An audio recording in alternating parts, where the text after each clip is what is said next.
So, ayun guys, ngayon pa lang tayo magluluto ng agahan at tanghalian. Ayan, Popo is live. Ayan, napagod na ako, nakaramdam ako ng gutom doon sa aking pagtitiklop ng mga papel.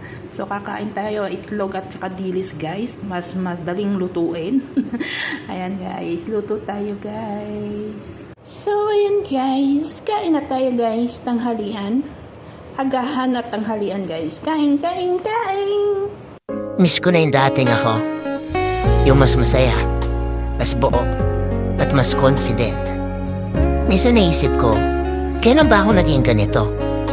Parang along the way, nawala ako sa sarili ko dahil sa mga struggles, heartbreak, at expectations na kailangan kong harapin. Kaya kung tatanungin mo ako, kung miss ko na yung dating ako, isa lang sagot ko, sobra.